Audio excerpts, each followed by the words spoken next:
বন্ধুরা, মনস কিচেনে আপনাদের সকলকে স্বাগত। আজ আমি আপনাদের বানিয়ে দেখাবো গোলমরিচ চিকেন।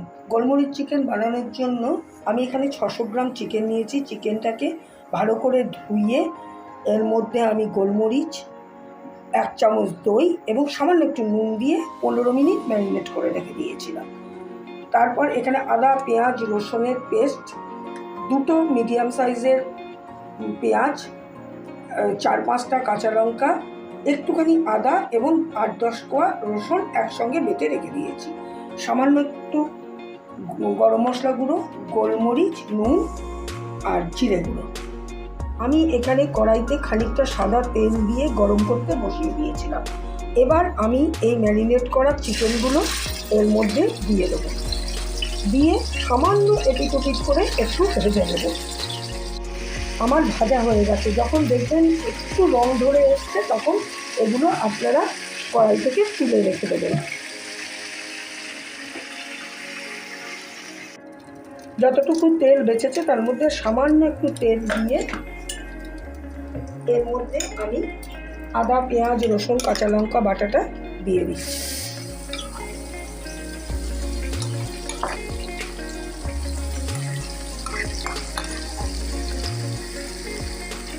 এই বাটাটা নিয়ে একটু ভালো করে কষিয়ে নেব।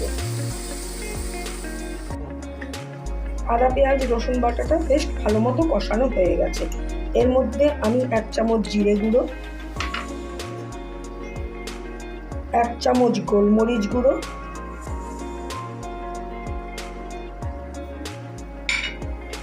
স্বাদ মতো নুন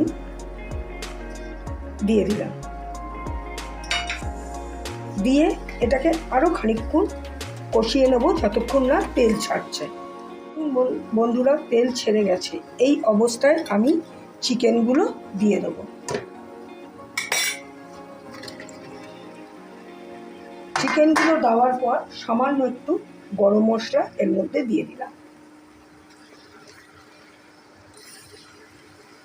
দিয়ে ভালো করে চিকেনের সঙ্গে এটা মিশিয়ে নেব। দেখুন, চিকেন থেকে তেল ছেড়ে গেছে। এবার আমি যেটা ম্যারিনেট করে রেখেছিলাম ওই বাটির জলটা একটু ধুয়ে দিয়ে দিলাম। এই সামান্য একটু জলেই এই রান্নাটা হয়ে যাবে। একদম সিম আঁচে আপনারা ঢাকা দিয়ে রেখে দিন 15 মিনিট। 15 মিনিট পর আবার ফিরে আসছি। 15 মিনিট পর ফিরে এলাম। দেখুন, আমাদের গোলমরিচ চিকেন হয়ে গেছে।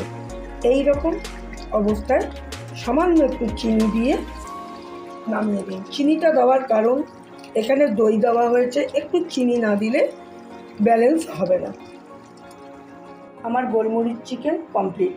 দেখুন বন্ধুরা, দেখতে কত সুন্দর হয়েছে। আর যদি আপনাদের ভালো লেগে থাকে তাহলে অবশ্যই আমার চ্যানেলটিকে লাইক করবেন, সাবস্ক্রাইব করবেন এবং কমেন্ট করতে ভুলবেন না। ধন্যবাদ।